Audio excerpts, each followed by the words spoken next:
Hello guys, तुमचं स्वागत आहे शुभांगीज किचनमध्ये. तर चला आज आपण बनवूयात व्हेज बिर्याणी. तर आपण आता कढईमध्ये पाणी टाकून घेऊयात. 3 वाट्या मी तांदूळ घेतलेले आहेत, तर 6 वाट्या पाणी टाकलेले. पाण्यामध्ये मीठ टाकून घेतलेलं आहे आणि आता तांदूळ टाकून घेतले आणि थोडंसं तेल टाकून घ्यायचं, म्हणजे तांदूळ तो सुटसुटीत होतो. अर्धा कच्चा राहिला की मग त्याला काढून घेऊयात आपण पाण्यामधून. आणि कढईमध्ये आता तेल टाकून घेऊयात.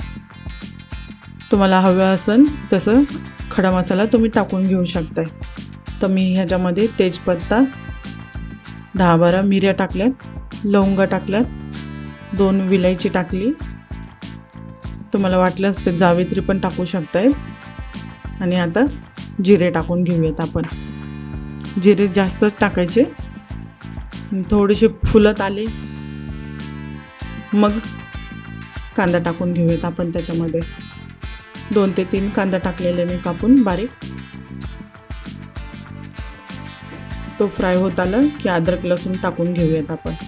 आणि 1 ते 2 हिरवी मिरची. ते व्यवस्थित फ्राय करून घेऊयात. व्यवस्थित फ्राय करून घेतलाय कांदा. आपण भाज्या टाकून घेऊयात. शिमला मिर्च, गाजर आणि फ्लावर. तर दही घेतलेली मी 1 वाटी, त्याच्यामध्ये लाल तिखट टाकली, धने पावडर टाकली, जिरे पावडर टाकली 2 चम्मच, 1 चम्मच हळद टाकली. आणि आता आपण बिर्याणी मसाला टाकून घेऊया आणि याला व्यवस्थित मिक्स करून घेऊया.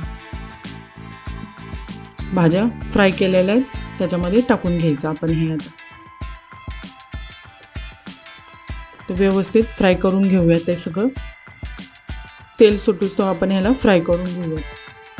फ्राय झाल्यानंतर टमाटर टाकून घेऊयात 2 आणि त्याच्यामध्ये मीठ टाकून घेऊ आणि झाकण ठेवून देऊयात 10 मिनिटासाठी.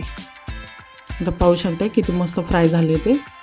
थोडीशी कोथिंबीर टाकून घेऊया आणि त्याच्यामध्ये पुदिना टाकला आणि तो तांदूळ टाकून घेऊया त्याच्यामध्ये. तुम्हाला हवा असेल तर लेयर लावू शकताय तुम्ही.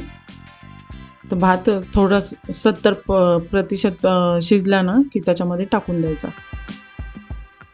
तर त्याच्यावर कोथिंबीर टाकून 10 मिनिटं शिजवून घेतला आहे आणि हा आपला व्हेज बिर्याणी तयार आहे. पाहू शकता ते एकदम टेम्पटिंग दिसते.